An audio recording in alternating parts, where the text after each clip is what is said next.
So we will be looking into the fifth unit, trading in commodity market. The earlier PPT I had already sent you all the classifications and the steps which are involved in the trading and commodity market. Those who have not yet started writing your assignments and your notes, kindly do start writing them. Do not wait for any other thing, okay? Because as I've said, anytime your exams can be happening, or anytime the college can be reopening after the complete lockdown. Okay, so do not wait, start writing it. So we will quickly move on. The next topic, margins for trading in the commodity market. Now margin means it is the deposit money, it is the basic deposit money which every buyer or seller has to pay before entering into the contract is called as a margin money or a margin amount. So very similar, if you see or connect to margin amount, is an advance. Now whenever we are buying a huge quantity or whenever we are buying a bulk quantity, we always pay a certain percentage as in commission before entering into the contract. So why do we pay this advance, or why we pay this initial deposit money, is because it is ensuring a guarantee between both the parties. Now once I pay an advance or once I pay a deposit money, it means it is very much making sure I will enter into contract, I will complete the contract, correct? It is giving me a guarantee. So the same way, when a buyer or seller are entering into commodity market, what happens? They usually involve in bulk quantity, they usually involve in huge quantity. So in order to ensure that the contract is safe, the contract is secured, these buyers and sellers have to pay a initial deposit money as an advance itself. Okay, that is what I have highlighted. Margin is the deposit money that needs to be paid to buy or sell the contract as a form of a guarantee. Now the next para, if you see, they say margins levels are set by the exchanges. So a buyer and seller is not having a choice to set the margin, it is set by the exchanges. Exchanges over here means stock commodity exchanges. Okay, the commodity exchanges only have the authority to fix the margin or the deposit money. So they are set by the exchanges based on the volatility fluctuations or market conditions. So the margins levels are set by the volatility and can be changed anytime. So it is not a fixed margin or it is not a fixed deposit money. The margins or the deposit money can be volatile or it can be changed at any time based on the market conditions. Types of margin in the commodity market. So we understood what is margin. Margin, initial deposit money which is being paid before buying or selling contract is margin. Types of margin, we have 4 types of margin. First type is initial margin. So as the word initial means first, correct? So initial margin means which is an amount. Okay, if you see the first line, it is an amount deposited by the customer. Customer means buyer or seller. So an amount deposited by the customer at the time of entering contract is called as an initial margin. Understanding initial first. So initial, where the time when you're entering contract, when you're making contract itself, you are giving a advance or you're giving a deposit money. That money is called as an initial margin. The last line, the margin is a mandatory requirement for parties who are entering into the contract. So as I've said you, margin, it is for both buyer and for the seller. So any person who have to enter the contract firstly have to pay something called as initial margin. So only when I'm having account in my when I'm having money in my account, when I'm having a deposit money or a margin amount in my account, only then I am allowed to make a contract. So therefore it is a mandatory compulsory requirement for the. So we saw initial margin, the first deposit money which has entered by the customer before making contract. Second one, maintenance margin, where the trader can withdraw the money from the initial margin, but understanding one condition, that the initial margin should not be turned into a negative balance, which means I should not withdraw more than my maintenance initial margin. Third one is additional margin, as the word says, additional, extra. Additional margin, now in case there is an unexpected volatility, okay, suddenly there is a variety of changes, or there is a huge range of changes in the prices of commodity. That time what will happen, the exchanges will call up for an additional margin. So when the exchanges are calling up for the additional margins, the customer is required to add or increase more amount in the deposit money. Now we cannot say, no, I have already invested in initial margin, that is the final, that is my first margin. No, you cannot just stop by investing the money in initial margin. If at all the market is having a condition favor of unexpected volatility, volatility means increase or decrease, fluctuations is called volatility. So in case if the market is facing any volatility, or in case the market is facing any breakdown means where it is completely stable, not moving at all, okay. So when these conditions happen in the economy, then the exchanges will call up for additional margin amount, and the customer, which means the person who is buying the contract or buying the commodity, is liable to add extra funds. Point number 4 is, so the next one is mark to market margin. So mark to market margin is where, now at the end of the day, the trader is involved to either find a profit or either to have a loss. This is what at the end of the day, as a trader, I would like to know, keeping in mind with my margin amount also. So now what happens in this mark to market margin, I am able to identify whether the trader or whether the person involved in buying or selling is earned a gain or a loss. So gain or a loss can be identified only after the completion of the trading day. So this mark to market margin very much ensures after the completion of every trading day, what is the amount that is being added or deducted in this margin, in this trader's account, okay, keeping in mind or keeping in reference the initial margin amount also. So usually what will happen, if a trader is earning, okay, understand, if a trader is actually earning more, is having a profit more than the initial margin, then it stands to be a profit. Vice versa, if the trader is earning lesser than the initial margin, okay, then obviously, which means the trader is suffering the loss. So to identify the trader gain or loss, this MTM is used. Next one, challenges faced by the commodity markets, or also it can be said as the efficiency of the commodities market. So we are looking into what are the challenges or what are the difficulties which have been faced by our commodities market. So in Indian commodity market, we have these 4 different type of challenges. Commodity market challenges will differ as per the country to country. Based on their economy, based on their availability, they will have the difficulties. So in India, apart from these 4, we also have different type of challenges, but these 4 are a huge or a very big challenges for the Indian commodity market. The first one is legal challenge. So legal means obviously rules and regulations framed by a government, or the state or the central government is said to be a legal challenges. So as I've already said you, the central government involves into the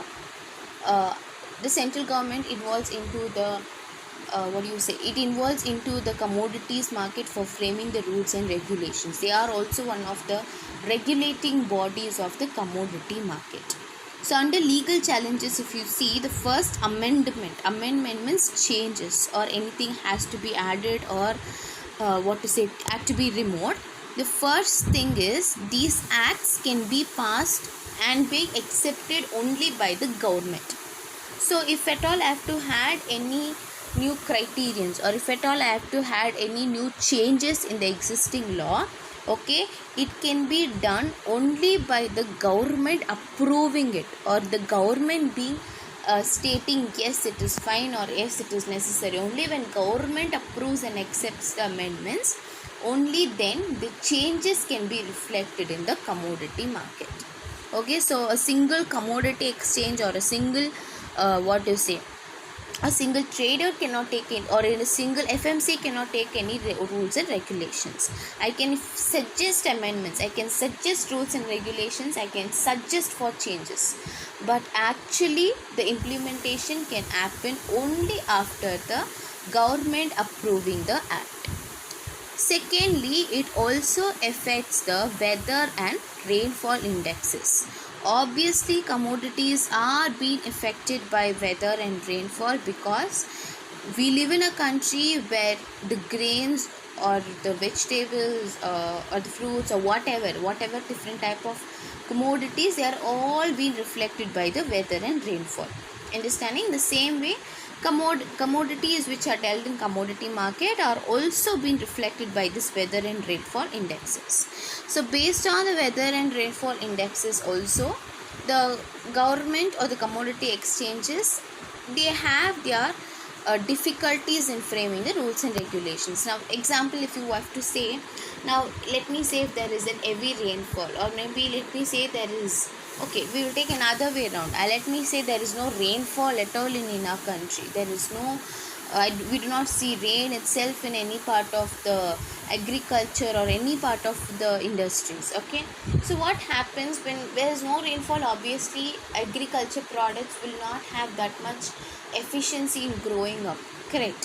So, so based on these indexes, based on how much rainfall, based on what is the weather conditions, okay, based on these also, the prices of commodities are fixed, the prices of commodities are changed.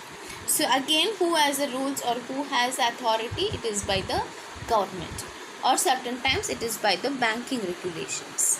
Apart from these two, no other person can define the price or cannot amend any kind in the commodity exchanges.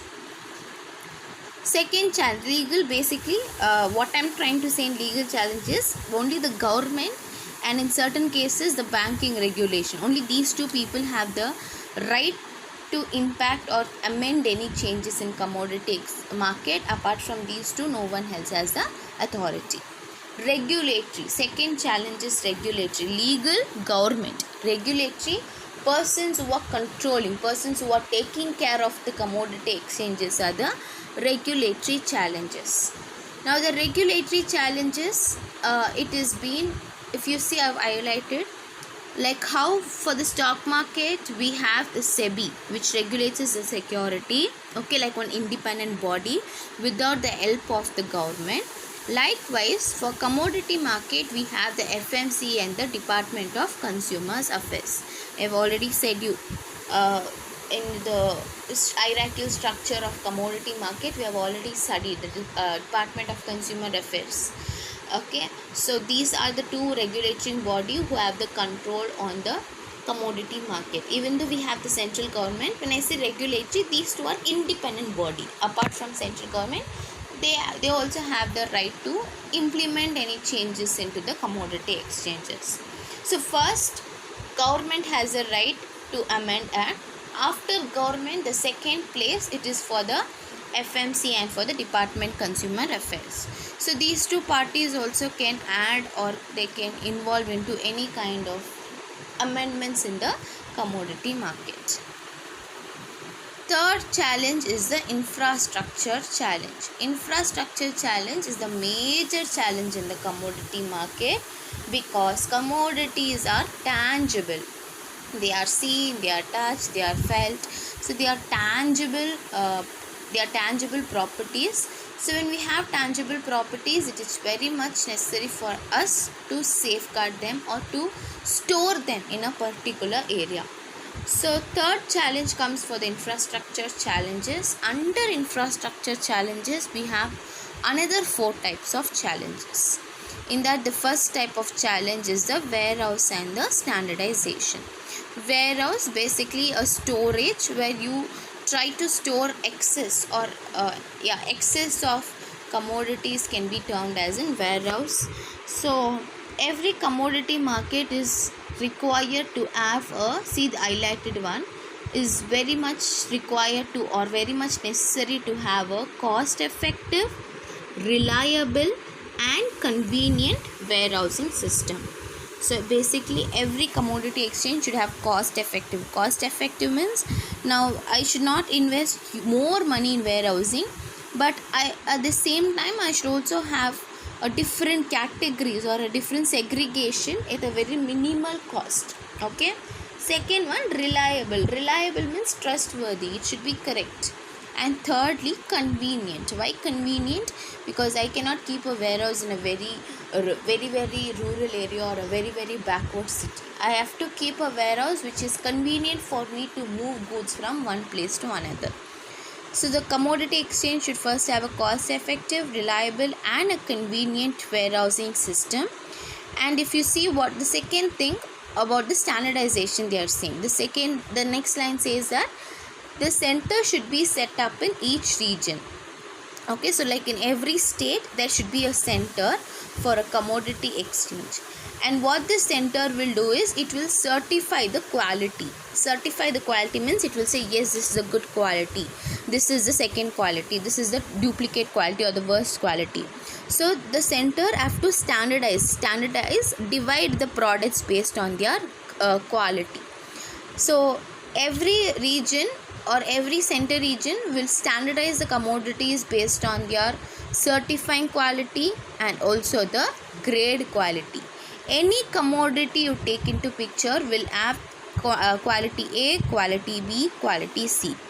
Quality A will be the most purified, or it will be the most it will be the commodity with the most purity. Maybe there is no dust, there is no tiny stones, or there is no any kind of there is no any problem or quality. Basically they are the best quality. Okay, so that we grade them as A.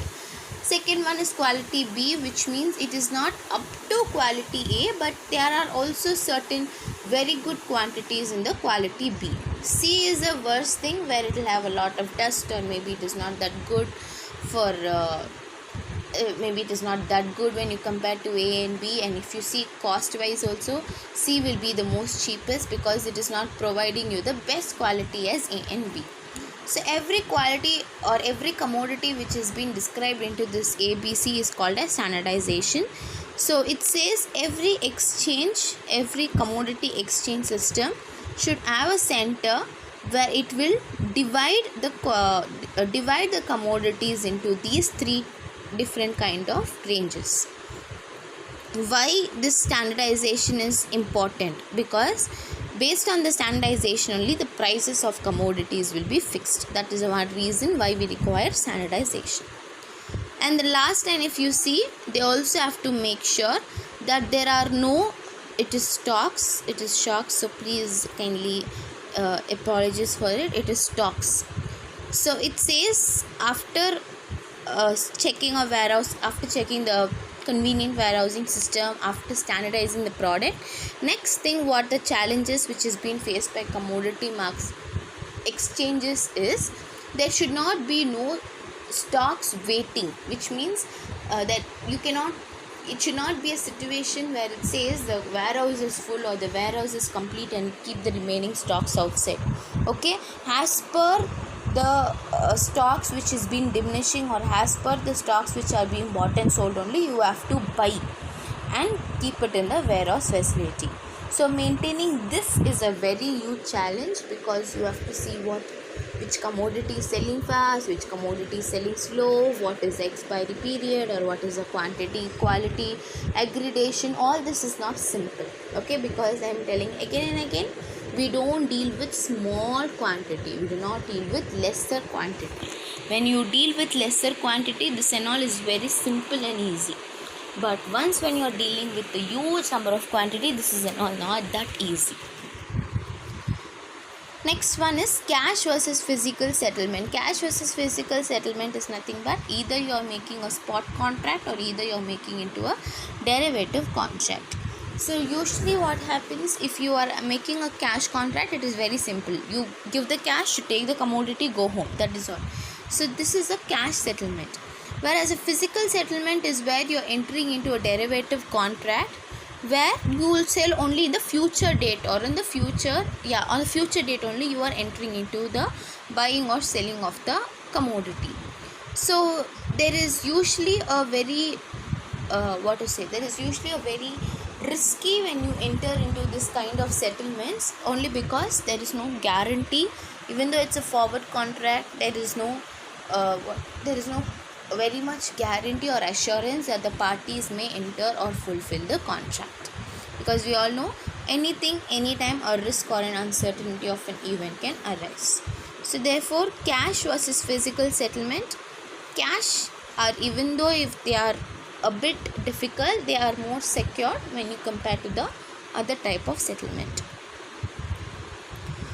Next one is lack of economic scale. Economic scale means regions. Okay, they are the commodity regions who involved into the segregation.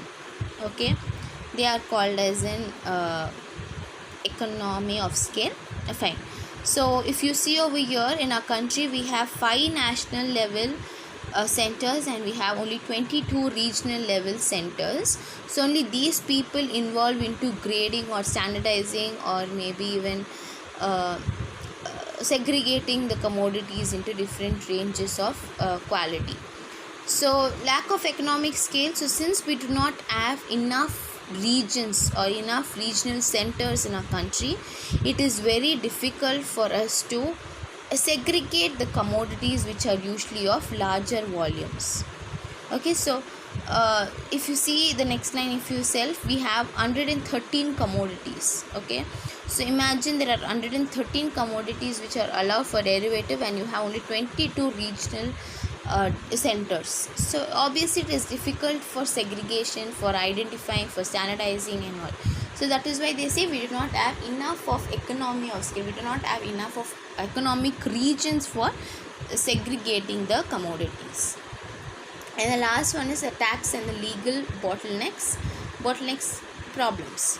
Okay, so tax and legal bottlenecks are always a problem for any kind of commodity exchange, because whenever you are moving, see now we have GST, which means one country, one tax.